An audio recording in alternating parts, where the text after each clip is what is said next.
do that so that's not. And then see if we show up on Twitch. Yay, we show up on Twitch. Okay, good.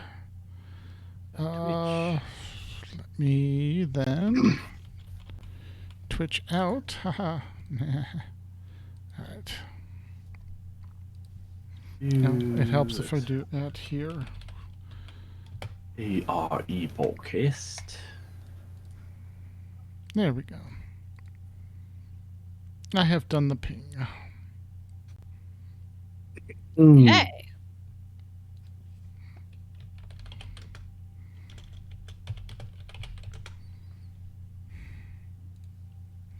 All right, chat room, let us know when you can see and hear us.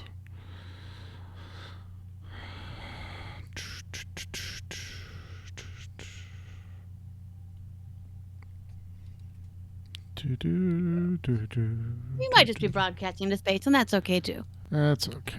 Oh, May along. All right then. Hey. Yay! All right, that's All right. So, it is my monkey and it is my circus? Yup. Top of the notes. All right. Okay. Excuse And there's a me, kitty. sir. Hi, kitty. Going live in. I think I need to blur my background and let Hobie show up on screen. 1 second. You mean unblur?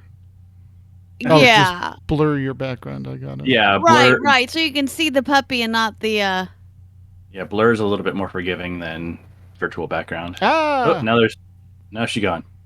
Yeah, she goes. I'm here. There we go. All right. So you see It's a my little cute better. dog maybe, but not my background. All right. Let me get back down to the chat. I'm gonna pick you up if you keep doing that. Don't threaten him with a good time. Strangely enough, Ted says the same thing about me. Mhm. All right. Oh, Going live in hey. 5, 4, 3, 2, 1.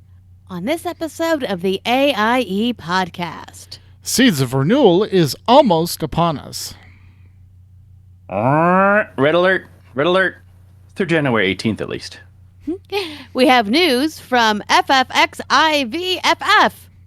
So many games. So many updates. Yeah, and I had to read it too. And we're getting back into the swing of things after our long but needed break. Very much so. All that and more coming up now.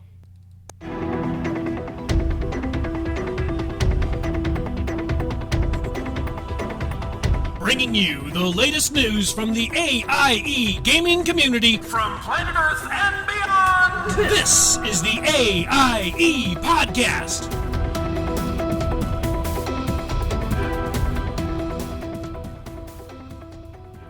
Welcome to episode 414 of the podcast celebrating you, the Alea Octa S gaming community. The Die Has Been Podcast. I am McCullough. On my lap is Hobie. Let's hope he doesn't try to be the pod pup. To my left, downstairs, and over a little bit is Tetsumi. Somewhere around here, detect enemies. Yeah, that'll load up, and then ping, and, oh, no, hi. I'm good. Hi. Thanks for joining us. Uh-huh. All right, and 2 states over and a little of the south is Mewcow. Greetings, guildies, and happy new gear if you're still getting new gear. There we go. I guess maybe like presents you received over the holidays could also be new gear. I don't know. And this week, well, guys, we haven't seen you since 2023, so we're playing catch up to see what we've been doing over the break, what games we've been playing, and all of that good stuff. That was last year, so you know. Yeah. It Gotta catch up. It was. So our kid, by the way, just speaking of last year before we go into the news and all that good stuff, they made the worst dad joke, and Tet was so proud of them. They asked me what was for dinner, and I had showed them the menu that, it was like on Monday. Yeah, it was Monday. It was on New Year's Day. I had shown them the menu on Saturday saying, here's what's for the week. And they're like, so I told, what's for dinner? I'm like, oh, it's chicken pot pie. Oh, I know you told me that, but it was last year. I'm like, really? Really? Wow. Anyways. Solid. Yeah. No, Tet was very proud I was face palming.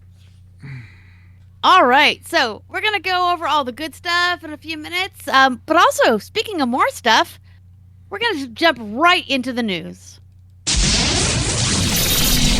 AIE News. All right. In community news, we have your mandatory fun night scheduled for 2024, where the fun is mandatory, but the attendance is not. On Sunday, today, y'all get a day off. Do your laundry. On Monday, Guild Wars 2, 9:30 p.m. Eastern. Also, Star Trek Online at 10 p.m. Eastern. Tuesday, SOTOR Mandatory Fun Night, 9 p.m. Eastern. On Wednesday, in WoW, HFO Mythic Plus Mayhem.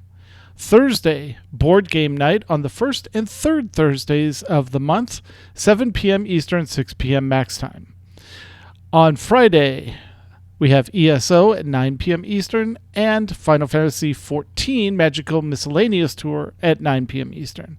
Saturday is a packed day, so strap in. Lord of the Rings Online starts at 8:30 p.m. Eastern. Map Night in Final Fantasy XIV starts at 9:30 p.m. Eastern. At the same time, the WoW Classic Hardcore events kick off. And New Braid in WoW Retail starts at 11 p.m. Eastern. And let's touch on our streaming and guild podcast news groups. We have a ton of AIE member podcasts, so we want you to know where to find them. Look no further than the list below, but we'll just do it real quick. We got the SWTOR Escape podcast, although they have a new game, right? No, that should be the New Overlords podcast. Sorry. Yeah, every time we we're gonna update the template, and we forget. So the New Overlords podcast, because they talk about more than just escape podcasts, yes. Escaping pods and escaping. But that's at the newoverlords.com. You can see that and Behind the Games podcast with Jeff, aka Max, and Seema, which is BTG. But both of those can be found at newoverlords.com. Yeah, actually, I think the Behind the Games has been rolled into New Overlords as well. I will update the template right now while we do this. And then we have Working Class Nerds with Marcus and Nick. It is at workingclassnerdscom.wordpress.com. Below that, we've got Boards and Swords with Chris and Phillip, boardsandswords.com. We have Dr. Gamology at drgamology.com with Dr. Daniel Kaufman. The STO Fleet Action Report with Greebog and Nikitas is at YouTube and at Fleet Action Report. And then, of course, we have a podcast reborn, a Final Fantasy XIV community podcast with Brandon, a.k.a. Old Man Franks, Megan, and Ro. And I have a feeling they're going to be very busy next week, and when they wrap up what we'll be talking about later. Yes. Absolutely. You can find them at bonusroll.gg, and it is a podcast reborn. Also, that podcast is not safe for life. Nope.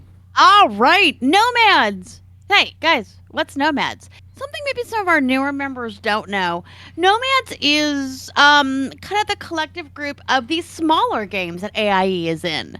They're ones that don't really have like as much as like an organized guild. They're newer games. And they're not like the ones that go under our main division, but they're ones that are interesting, new, sometimes in beta, sometimes in pre-release. So if you are in a game and you want to kind of get the word out there, use our Nomad channel.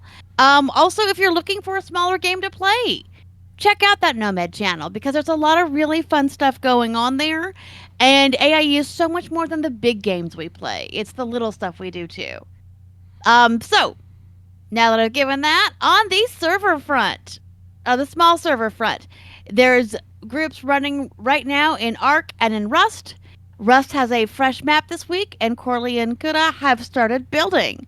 On Ark, they've just wrapped up the winter event, and a few groups have started on the next bosses. They'll be continuing there for a while and looking forward to the next holiday and soon, the next expanded map for Ascended. So again, that is Nomads in Discord. Check out all that they do. Absolutely.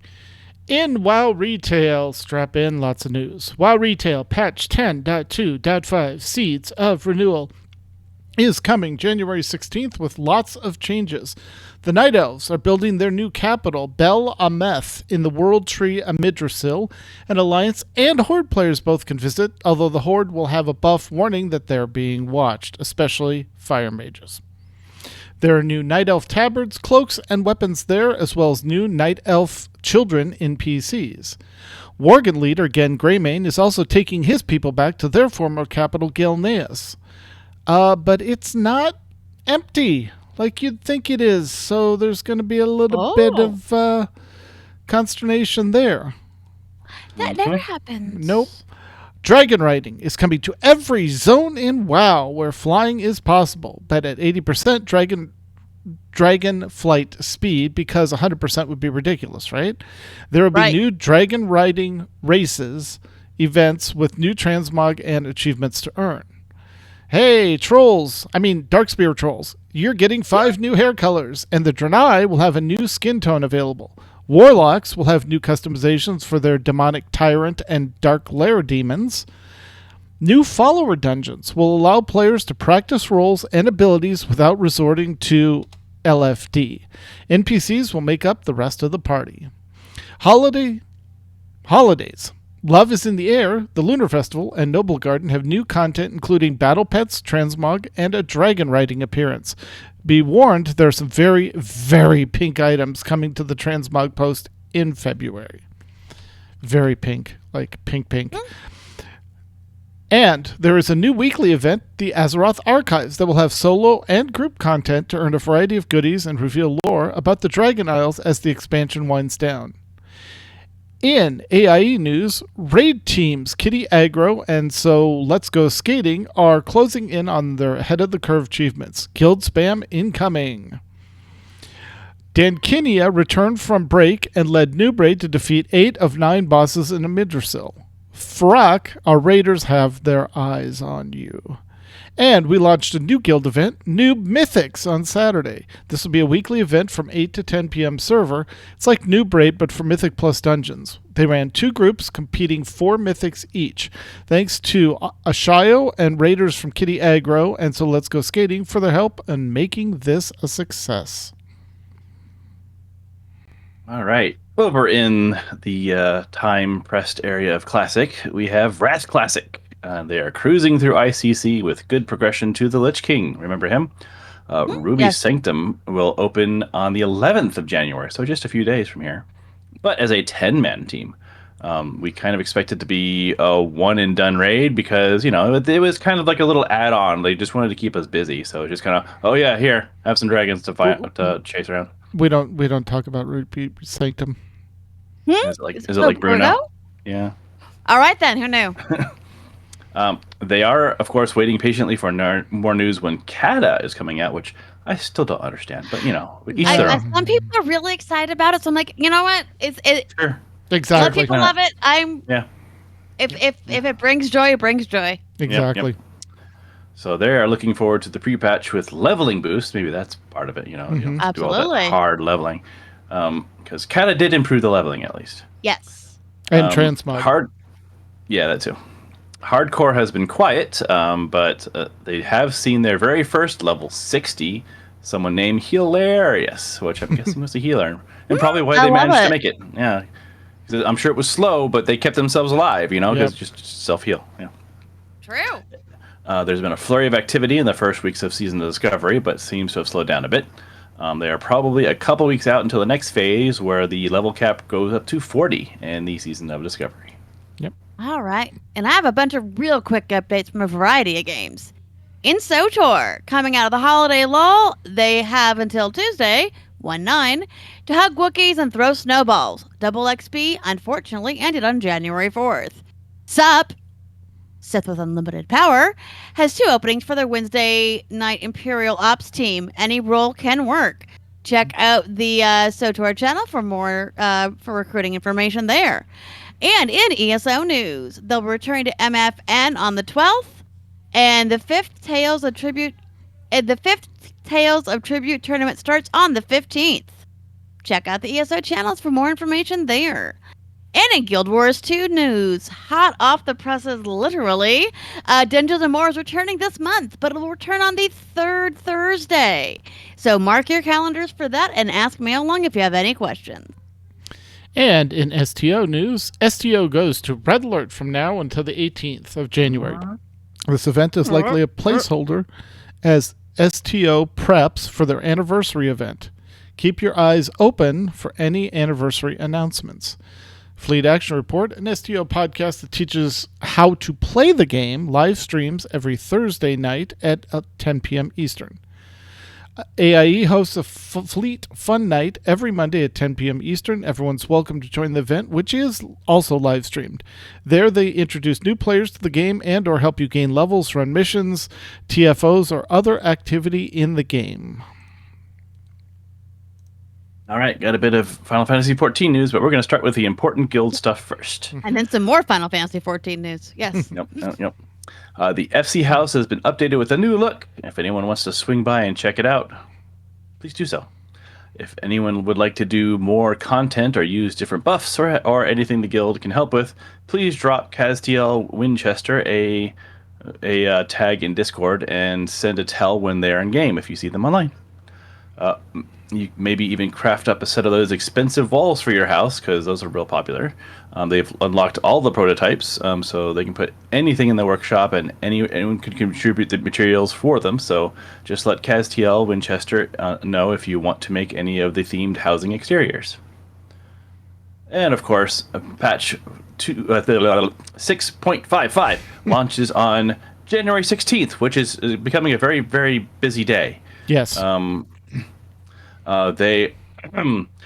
So talking about the FanFest, which is happening actually right now and started last night, they really drew out the reveal of the new class, the Pictomancer.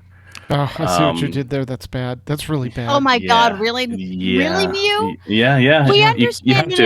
No. I understand you're a father, but that was a dad joke. Yeah. Yes, but you had to. I mean, that class is like dad joke central. You're going to be in dungeons saying, "Oh, sorry guys, sorry for drawing out that boss fight." Oh, you're practicing your lines already. Got it. Yeah, pretty much, yeah. Yeah. But it's a super colorful class. It looked like it just rainbow colors everywhere. They have a giant paintbrush as a weapon and the little.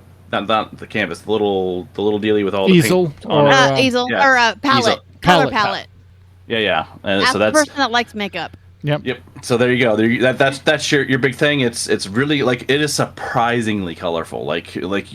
Compared to everything else. Like when Sage came out, we were like, oh no, it's pew pew lasers. It's so out of theme. Well, here's Pictomancer with their this is Splatoon meets Final Fantasy XIV. You thought Fall Guys? God, I love it. You thought Fall Guys was a bit over the top for Final Fantasy XIV? This is literally Splatoon meets Final Fantasy XIV. All of those colors they just put into the game for Fall Guys, they're going to use those in the new class. That's 100%. They're like, yep. Ooh. And to go along with that new class, we have cat moms. Female Hrothgar. Strong.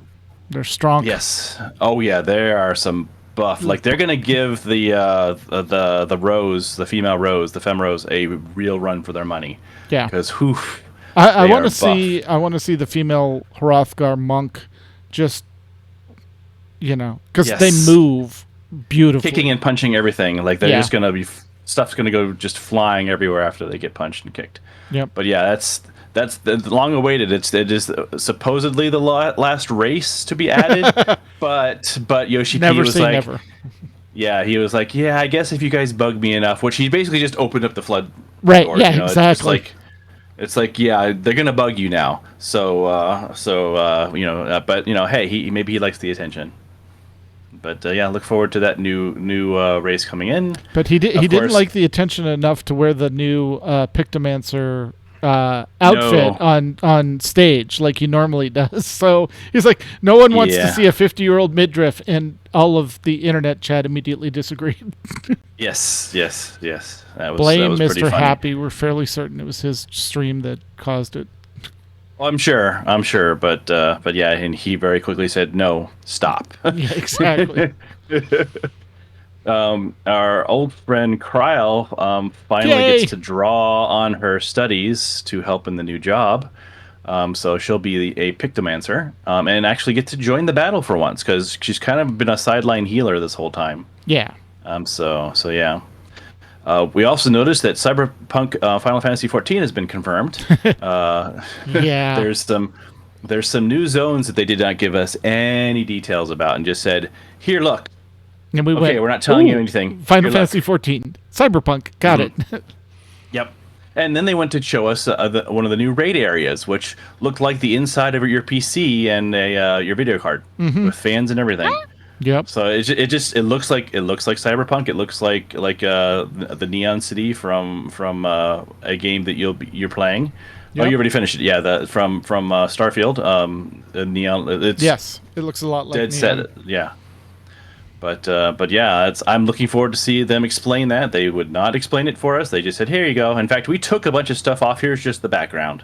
Yeah. And it's like, yeah, well, yeah, don't do that. Give us more.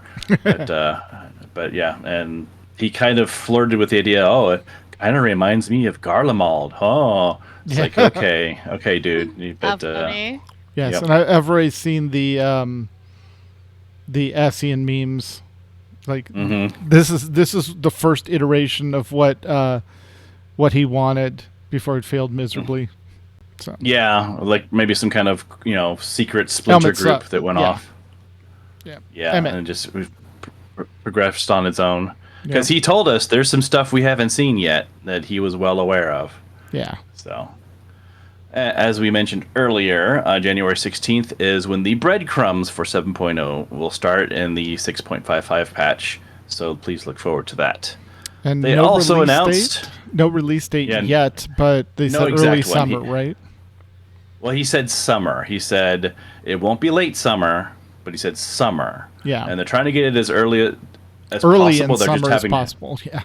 Yeah, yeah. He said, you remember the last time it was in June, so when I say summer, I mean summer. Yeah. So it No- looks like this not- is Not September 20th. no. They don't want to No, repeat no, what he's- happened with the last one. So Well, it was kind of funny. He even kind of poked fun at his own company. He says it's not Square Enix summer, it's Final Fantasy 14 Nice. summer. right, Nice. yeah. So, but yeah, that was pretty some fun ribbing. Speaking of fun ribbing, the Squirrel Master limited job was named, or maybe that was Beastmaster, but I'm pretty Beastmaster. sure it's pretty much. I'm pretty sure it's Squirrel Master because that was one of the things they added on the because they finally gave us the final version of the trailer, and one of the very obvious things that was bouncing around in that trailer was a squirrel. Yep. So with that a kind of peanut. gave me with a peanut, and yeah, it's interesting. It's a limited job, much like Blue Mage. So And they'll be able to group together and do content. Yeah. Oh yeah, because they're both limited jobs. So Yep. it's going to be chaos of just weird Blue Mage spells going off and just beasts running all over the place, squirrels going all over the place. Yep. Squirrel Master. But yeah, it was interesting. Lots to unpack, I'm sure. It's going on now, so I'm sure they're revealing even more stuff. But Yeah. um, The thing but that yeah, really caught my eye, and sorry for the pun, but was the 2-die system. mhm. After what we saw come out of SOTOR with their what's in the 7.4 patch with their both matte and shiny metallic dies that look amazing. And the lighting updates, like they really kicked it up on that engine a lot with that. They've got a lot of new detail now. So instead of just a black paint job that's just black, now it's like, well, do you want the matte black paint or do you want the shiny black paint? And it looks really good. But the 2-die system is you can dye the armor and then you can dye the clothing underneath a separate color. So they showed a silver metallic that got changed to a gold metallic, and the blue undertone blue clothing went to a red clothing. So it looked very Alexander.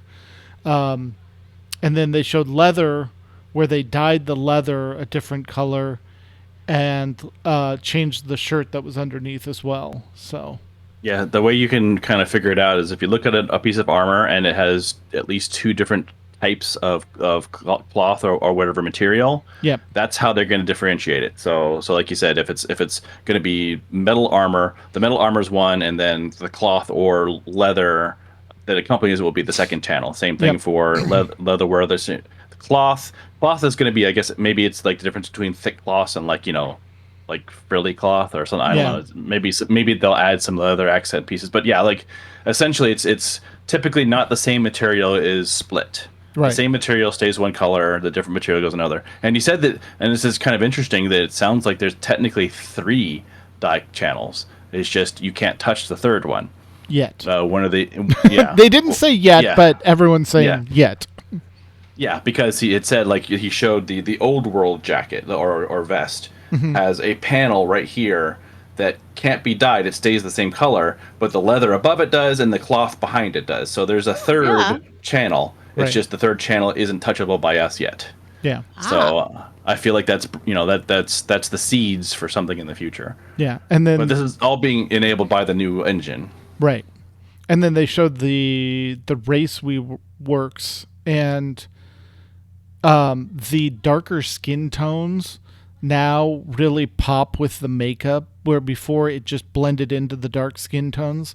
Now you can see highlights and shadows and accents so much better on them. I mean, it's incredible. Well, they completely reworked the local shadowing. Like, yes, the character can receive shadow from exterior lights, but now it can shadow itself. So when you have a piece of hair here, you can see the shadow underneath hitting your forehead. Right. Very nice. Like their nose has actual shadow. That's the biggest thing that makes them look the most realistic. Right. If you look now, it looks like they're constantly shining a flashlight in their face because their face never shadows itself. But now the new engine, it can. So like it looks so much more natural.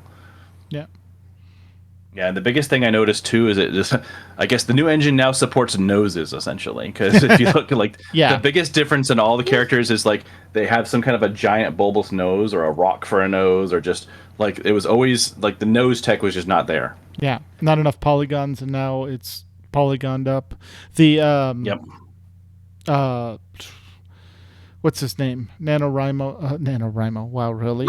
What? The bodyguard. That's a whole different thing, honey. No, I know. What's Raban? his name? Yes, Raban's face they showed looked really good. Oh yeah, that's the thing. Like the Highlander heroes don't just look like they got smacked with the ugly stick. Like there's actual detail to them, and the male rows no longer look like they just have a boulder for a face. Yeah. Like they actually look like a person now. Yeah, and I cannot wait to see the Admiral. Oh yes, she's gonna look so the people good. were the simping was already happening. It was kind of funny. But and the other thing, it just went out never mind. I'll come back to that later. Come down, you'll get it. We'll figure it out in an update. It came back. So the one race that I could just never really do race gender class was the male Al Ra. They just always looked so bad. Yeah. And they finally fixed them. Like they don't look like they're just constantly like angry at the entire world no matter what they were doing. It's just they have a bit more personality now. So it's actually like, I feel like I won't mind seeing them anymore. Yeah. And the female Al Ra, he commented because they have this dead eye look.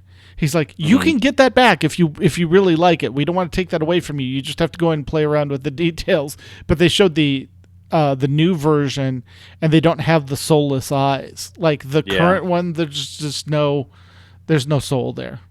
Well, and the same thing for the Lalafels, honestly. Like they no longer look like soulless, lifeless, weird little dolls running around. They actually look like they might be alive. Yep. Maybe. Still evil, but alive. Yeah. Always evil. But yeah, and of course we have a new Ultimate coming, which it's the new weapons will look interesting, and the new design, and they're revisiting some stuff with our friends over on the first. Yep. Yeah. So Rin that'll be fun to see. What's her name? I can't remember her name. Okay. Oh, and now that you've said that, I can't remember it. You knew pushed it out of my head. That. I did. I was about to say it, and then you pushed it out. Pushed it right. Gaia. Yes. There it is. Yep. Yep. Rin and Gaia will be doing something with us for some reason. So we'll see. But yeah, lots there, lots of fun. I was struck with just how polite the Japanese audience was. Oh yeah.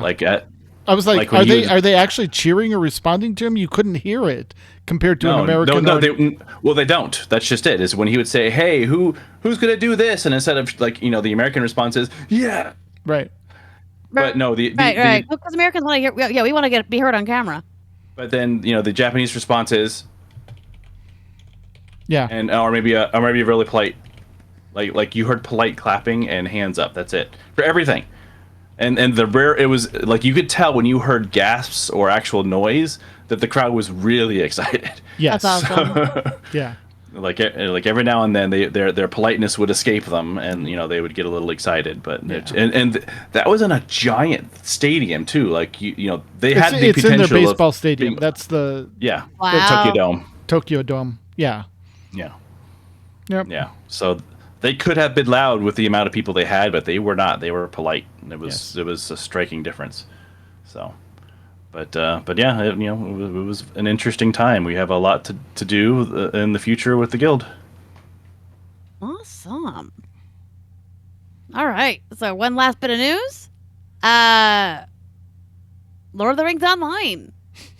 Update 38.2 is planned to release for January 10th. Gosh, January's busy. Mm-hmm. With this comes the Omen Skirmish event that will run from January 11th through January 31st. New pets, jackal, snake, and crab. The wrapper rewards are level 20-148, assortment of crafting mats, +2, universal solvents, and for level 149 and 150, 2 luck stones, 2 universal solvents, Seafarer's primary essence, and Cloak of Conflict. If you need help with the Omen Skirmish event, mail along is sure that he can that a kin member will be more than happy to have an excuse to run some more skirmishes. Also, with this update are a bunch of fixes that could not get into game before the holiday break. And speaking of the holiday break, let's get to what we've been doing over that break. Yeah. Just one more thing on Final Fantasy 14. Yeah. If people are wondering why it's the 16th and not the 9th, he said basically because they're going to wrap up FanFest, go home, sleep for a week, and then launch the game. Which, that's a great I mean, idea. that's fair, right? Yeah. Yeah. So, also, Japan is getting a totally new set of servers. They're completely upgrading the Japanese data center. So, please look forward to that. Yes. Excellent. All right. In game news, what have I been doing? What have you been doing? All the things. I ask this all the. What are you doing? I know. Mainly sitting in front of my computer, looking like a bump on a log. Mainly.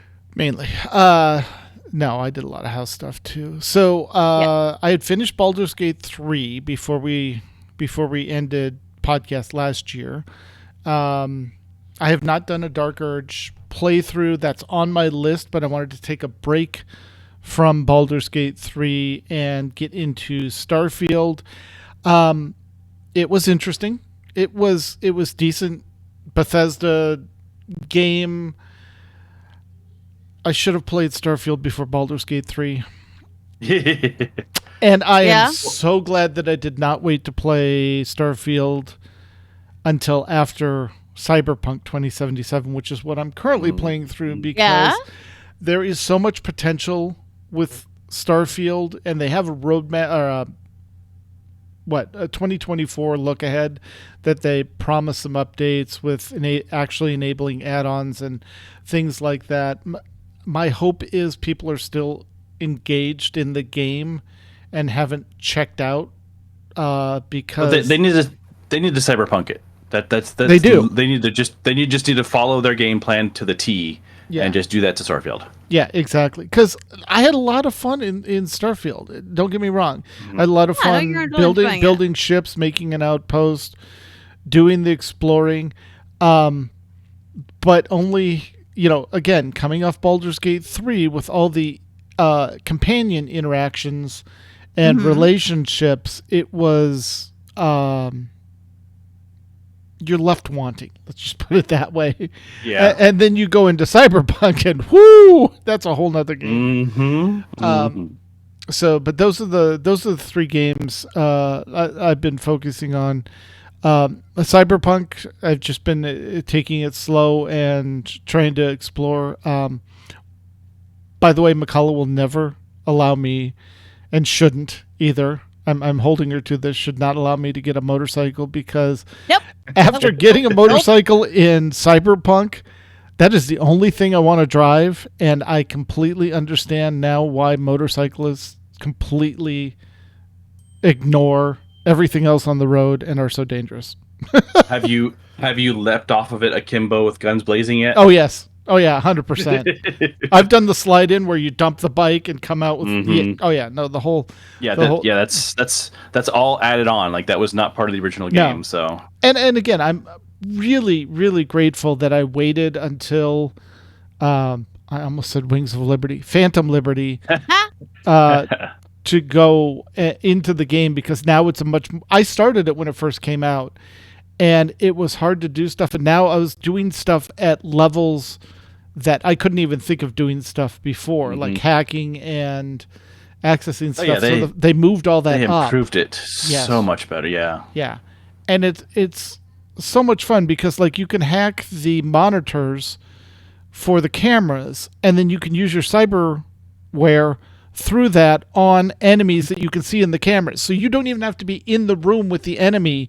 You can hack the enemy through the camera into the room they're in, which saved me a lot of time. You can literally be sitting across the street having a tea. Yes. Look over at the camera, hack the camera, bounce around in the building, wipe everyone out, and then continue sipping your tea, and no one knows what's going on. Yeah.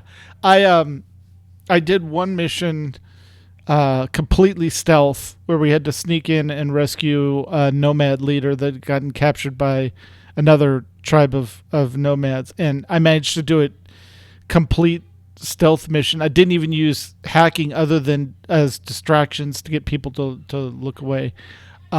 Game is really, really solid and a lot of fun. And half the time I'll just hop on the bike without anything specific I want to do and just drive around. And, which is why you've said that you should probably never get a real bike. 100%. Your life should never. No, 100%. No, but I will say, once you dig deeper into the Nomads, there is a car you can get from them that is my favorite car in that entire game.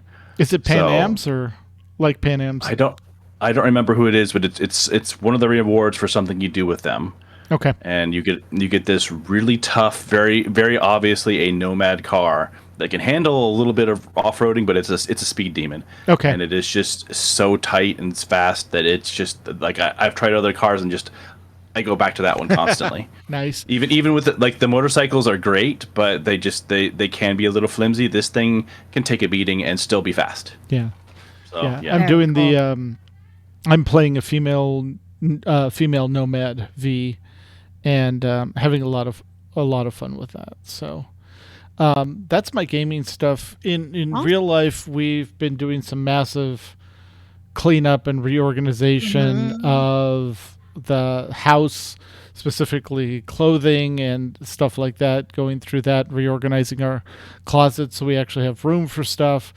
And then the next project is the bedroom, where we've got overflow from moving my mom out of her house that we're going to pack up and get into storage properly instead of in cardboard boxes in our bedroom, and then take down the entertainment center that's there and make more room in the closet to put more shelves in there. Or figure out how to use it for the best, because the thing is, our entertainment center was for a TV. We don't have a TV in our bedroom. Yeah, no. It's for storage, so we need to figure out how to, best put it together for storage, to display stuff, or take it down, and So we're going to figure all that out, but yep. That's what I have been up to. Mew, what have you been up to? Yeah. Oh, quite a bit. Let's see. I believe our last podcast was before I went to the Lighthouse trip, right? I think it was, yeah. Mm-hmm. Yeah, I believe so. So yeah, kind of early-ish December. The entire family went down to South Florida. That's where I'm actually from, technically. And my uncle is retired Coast Guard, and they allow the Coast Guard to rent the bungalows next to the lighthouse, because the lighthouse is now automated. They no longer need people to lug the oil up to the top constantly to keep the lighthouse burning. So yeah, they have these really nice little bungalows sitting on the beach, and it is like on the beach, the Atlantic side beach for Florida. And there are several of them, so pretty much all of our family, which most of my family lives in Florida in one place or another, but we were able to all be together for a few days and just take in the fact that we're on a beach. And so I have dozens of pictures of a lighthouse in my phone. But that's pretty normal because we've done this a few other times in the past, but it's been a while. Like, we haven't seen anybody since before pandemic, so it was kind of one of those things that just kind of had to be done. Yeah. But we also explored a bit of South Florida. Went to they have a children's museum down in Fort Lauderdale that we had a hard time pulling someone away. I'm certain. Yep. And we also got to visit one of our favorite Japanese gardens up in the South Florida, the Murakami. It's a place that we used to live in South Florida for a brief amount of time. Didn't work out because it just wasn't for us. But we definitely missed that Japanese garden. But that was nice to catch up with everyone, see what everyone's up to, and then head on back home. And just as we were getting settled in and enjoying Christmas and whatnot, right after that, I went on a trip to Disney World to hang out with my sister's family that decided that they wanted. My niece, her birthday is actually tomorrow. She turns 15, so kind of a big deal. So we did a quick Disney trip. We couldn't do the full thing. I wanted to take the whole family, but that things just didn't line up right. If this was like 2 weeks from now, it would have been perfect. But birthday happens on when the birthday happens. So. Exactly. And at that age, sometimes it's kind of harder to say, "Hey, we're going to reschedule stuff." Yeah, exactly. So yeah, I wasn't able to do that, but I got to see them for a few days. They're doing like the full gamut of things. So they did Universal today. I think they're doing Animal Kingdom tomorrow. Like, they're doing everything. But I got to do Magic Kingdom and Epcot.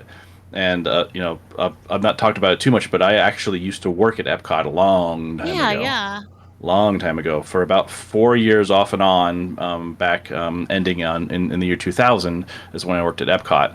So it was kind of an interesting nostalgia trip to go back to Epcot now and see what's the same and what's not. Yeah. Disney, they constantly have to reinvent stuff, because if it's the same park, then people will stop coming, because it's just nostalgia only does so much. Yep. So they got to give you new things. But of course, where I used to work was the Giant Ball, also known as Spaceship Earth, and it's still there. The beginning is still the same, because it's about the history of communication, and the history of communication. History doesn't change. So what they change is they change more of the modern stuff. The end is what they refresh. So it was interesting to see what new stuff they added. They used to have a whole section that basically looked like the Jetsons, and it was like talking about in the future, we're going to have video phones and talk to each other. And it's like, they probably need to get rid of that, because we're carrying that in our pocket now. I was going to say, 1 second. Let me FaceTime someone and show them this. Yes, yeah. Look how quaint this is, this is that kind of thing. But no, it's interesting. They replaced that, and they put Steve Wozniak in his garage instead. So I was like, that's kind of cool. Very neat. But yeah, it was and as Mailong says, I was working there at the same time that his wife worked at Animal Kingdom. Yeah, I was one of the guinea pigs for Animal Kingdom, actually, because it was still opening. And a fun fact, Disney uses their employees as guinea pigs, because if they die, they have insurance. So that was always fun. But yeah, they would send us through the park, and then we would pretend to be guests and whatnot, and try out all the really good rides. Like the dinosaur ride that was actually a Jeep that had hydraulics and would keep throwing itself off the tracks. But anyway, it was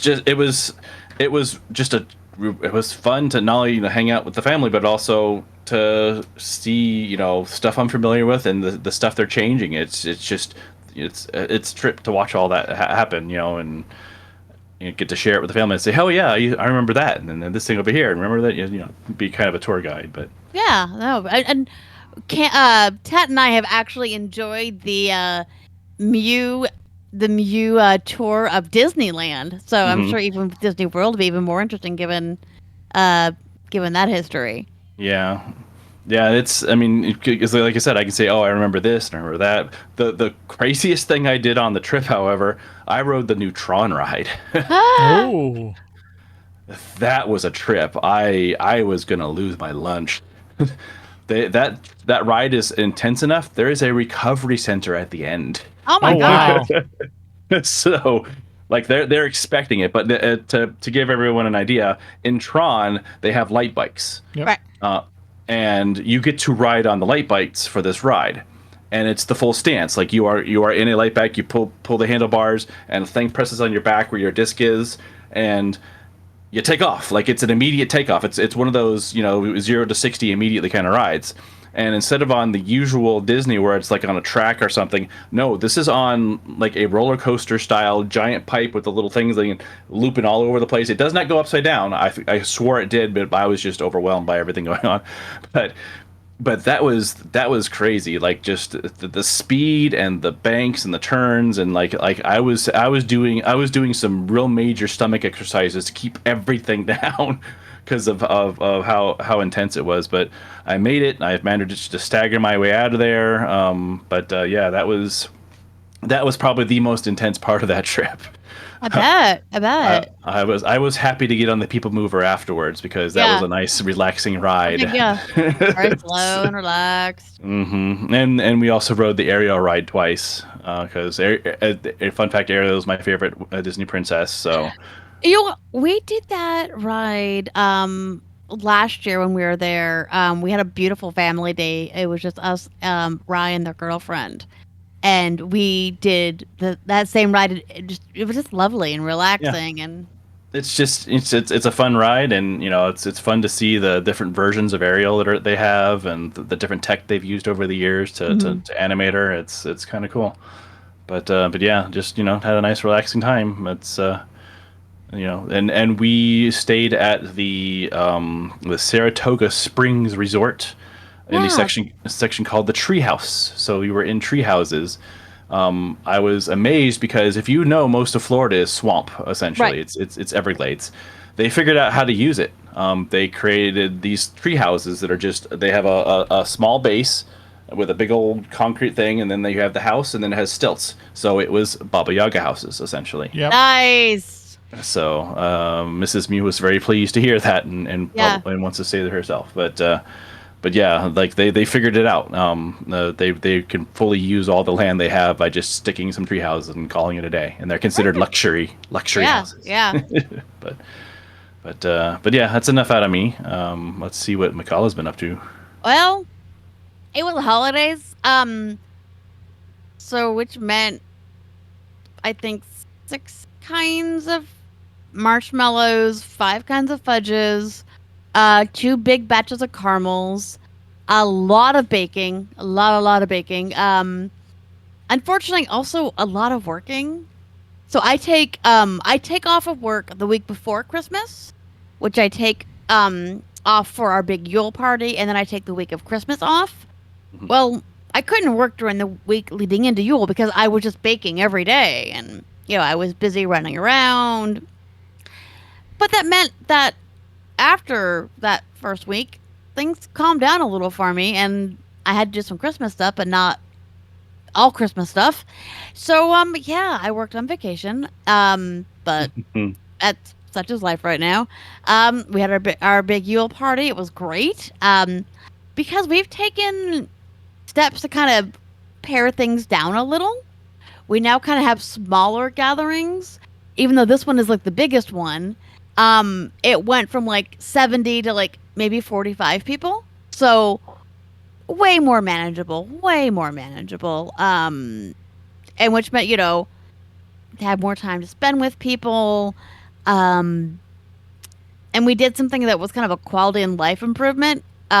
Is we actually got disposable dishes, which we don't do for this party. So Tet could actually enjoy himself. Because otherwise, Tet is behind the sink just cleaning the entire time because that's, he knows that that's where everyone can find him.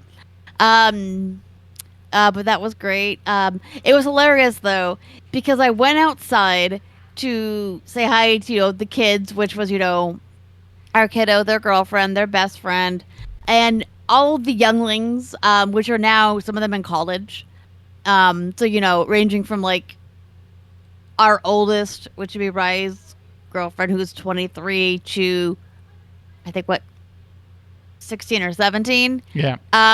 So I walk out and they're all talking Baldur's Gate 3. Like, okay. Wow, I feel like I just logged into D&D or Star Wars or Call of Cthulhu or any given video RPG I'm playing. Oh, that was then the I other walked thing we back did. We forgot we played, yeah. We did play. Yeah. Good. Yeah, I died. And then so I walk inside and they're talking Baldur's Gate 3. I'm like, I feel like I'm logging into game, people. But no, that was kind of one of the funnier things that happened at Yule, which is good because sometimes Yule breaks into Horde versus Alliance. So that's what happens when you have nerds. Yeah, no, I hiked a lot. this time it took it turned into which companion Or you're romancing. exactly. Yeah. Did a lot of hiking, of course. Besides one day where it was raining and I went to the gym, I hiked every day during break. That also applies to life if I can. I did go an entire week. So that week leading into Yule, I had no games that week. It was just one of those weeks where everything got canceled, which is fine because some weeks I have like 6 games, so that's good. And we had one of the smaller things we did is our in-person D&D group. We had a secret Krampus. So we did basically Secret Santa, but you drew for the player's character or class. Okay. I was wondering, you're like Secret Krampus, like do you take turns pulling each other's underwear up or something? Right. Like how does that work? Yeah, no, it was our gift exchange, but it was D&D themed, and then I did like a pub menu. Okay. We resumed Christmas Eve sushi, with some furt folks. So Alaka is Ozarin, Ben, Nevermore, their friends Casey and Dwayne. So kind of AIE and AIE adjacent, friends of AIE. So that was great because, we've not done Christmas Eve sushi in a while with the group, so it was amazing. And then I know Tet posted some pictures, but we did a big Christmas Eve tea. So the kids were home and we had his mom over, and so I did a lot of baking and cooking, which, I love for the holidays. We did get some gaming in. One of the things that we did that Tet alluded to is we did roll some dice. We did a 1-shot in our Call of Cthulhu, which ended up being a 2-shot because we can never do a 1-shot with this group. We talk too much. We talk too much. We go on fun tangents. Talia makes too many smart aleck remarks. But it was a story that took place in 1873. We were, and our DM, our keeper, a lot of times he'll write his own stories. But we played 4 people that received an invitation to this manor house, where 10 years before everyone disappeared during a holiday party. And we had to solve the mystery of what happened. The biggest mystery being who invited us. Mm-hmm. So basically the story boiled down to generations ago, the man who owned the manor house, his grandfather had made a deal with an entity that they would always be prosperous, but they had to do a ritual every 10 years. And the price that needed to be paid for the prosperity every 10 years got higher and higher. And so we kind of went to the manor seeing kind of images and ghosts of things that happened, and we had to kind of piece it all together and figure out how, and then we found the ritual. And we found out that the last 10 years, the ritual was they had to kill their child. And the ritual went wrong. Because the brother couldn't kill the sister. Right. So then we had to do a ritual to... but basically what we ended up doing is we could choose to do the ritual to keep the prosperity going, or we could do a ritual to trap it. And we chose the trapping method, which meant putting it into a body and killing that person. Oh, fun. Yeah, we sacrificed the character. Yeah, I was sacrificed. But it was a really good time. Besides the whole death part. It was kind of fun, but also the challenge of here you're playing a character that you just met, that you don't have a long time to kind of bond with, but also when you're doing that, it's like, oh, where if you're playing beyond just playing a regular character, okay, you're gonna try to find a way out of this. Like, okay, this sounds like it actually is the only way out of this, and it ended up being that was the only way to actually do it, because otherwise, we would have had to fought a outer plane deity. Oh, would have died and probably releasing it. So Yeah. those And the if you main do, the main don't, one. don't. Yep, exactly. Like, sacrifice one person, it's fine. Those kind of our main holiday one shot that we did. What else did we do? Anything else, babe? We got to play a little bit of our D&D game. And we did our Krampus exchange. That was fun. Yep, we did that. Yep. Um, Trying to think geek stuff that we did over the holidays. No, we're gonna do Zoo Lights tomorrow or Tuesday night. Yep. Zoo Lights, which is kind of the end. So even though Sunday or yesterday was Epiphany, which is the fun fact, I'm superstitious, and if I don't have everything down by the last day of Christmas, I get really anxious. But because my work week was busy last week, we didn't get a chance to start that until Friday afternoon. Yeah. But we got everything down. Everything. Yep. Mm-hmm. So and much more organized, so next year when we put it back up, it'll be fine. Yep. In fact, technically, we got it all done, I think, by sunset. Wow. So, before 12th night. And here I am just now starting to put stuff to waste today. So That's okay. That's okay. You're Everyone not does it differently. So. Exactly. Yeah. Exactly. I tend to do it around Three Kings, whether it's the the Reyes or the more traditional. It's like typically around then, yeah. Exactly. Yeah. So we used to actually do. Fun fact: we used to actually decorate on Christmas Eve, and then take it down by the 6th. Mm-hmm. So we were really traditional when it came to the 12 days of Christmas. We were actually pretty close to being traditional this year. Yeah, we didn't put stuff up until pretty much right before Christmas. Neat. Just busy because between going off to Florida and Mrs. Mew having some ear issues with not being able to hear very well, but yeah. But Absolutely. All right. Well, I think So the only other thing is I've been it's not quite as structured as your D&Ds and your Cthulhu's, but I've been flirting with the world of the VTM, and kind of looking into that and reading a lot about that kind of stuff. And awesome. So awesome. So you're looking at Masquerade specifically? Mm-hmm. Nice. Yep, learning about the different clans and all that kind of stuff, and it is extremely detailed, and I'm amazed at just how well they've used piloted it alongside actual history. If you are ever looking for a really good actual play, they did 2 seasons.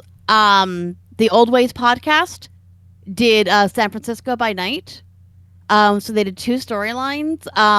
Really good, really well produced podcast. I highly suggest it. Okay, that's in my list. I also found an interesting YouTube video that someone put together of hey, so you're a new blood, and it is really well done, and it gives you a nice little introduction to how things are. So cool. I'll be watching that over time. It's like a 2-hour movie that someone put together as a fan thing. So.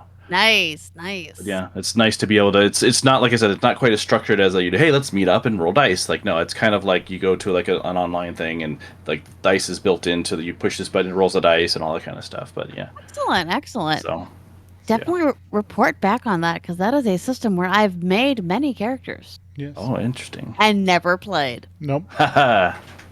That is my curse. Yep.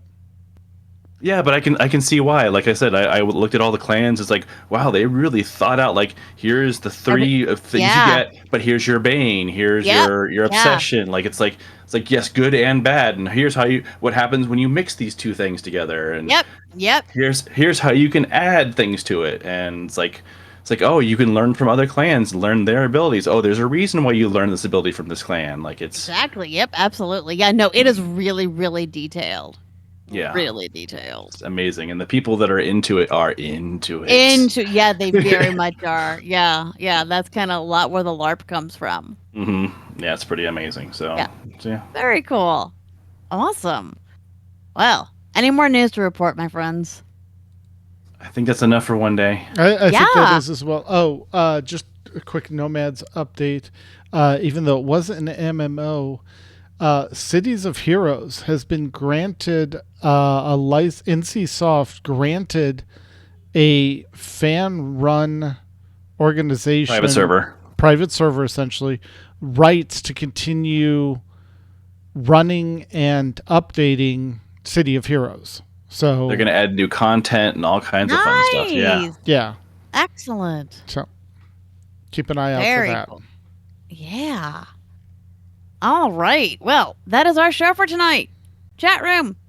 If you want to go ahead and start suggesting some titles, I want to thank us for joining us, and for fantastic 2023 and an even better 2024. All right. If you have a question or comment about our show, you can email us at podcast@aie-guild.org. You can find us on the AIE Discord and other non-Twitter social media. We record live with video every other Sunday at 8 p.m. Eastern, 5 p.m. Pacific. You can join the chat room and play along with us on our website at aie-guild.org. Just look for the podcast live stream link and also the link to our Discord server. For past episodes, you can find them on our YouTube channel. Just look for the AIE Podcast. Our theme was composed by the amazing Andrew Allen. Follow him at Keys with Soul or visit his website, andrewallenmusic.com. And if you have any segments that you would like to add to the end here, this is where we would put them. If you want to give us an update on your D&D session, or maybe your Star Wars session has gone crazy, you just have to tell somebody and record it for us, send it our way. As long as it's around minute and a half or so, we would love to add it to the end here, and let the guild at large see what you've been up to. Awesome. And next time we'll be talking to relevant guests about relevant game. Obviously, for the updates, we had a bunch of really relevant games that are going to have some updates coming up, patches dropping, new things happening. So we're going to see if we can't find someone to talk about something there. Yep. So until then, AIE, this is Makala. This is Tetsemi. This is Mukau. And this has been the AIE Podcast. Yay! Yay! We did it. We should have all remembered how to podcast.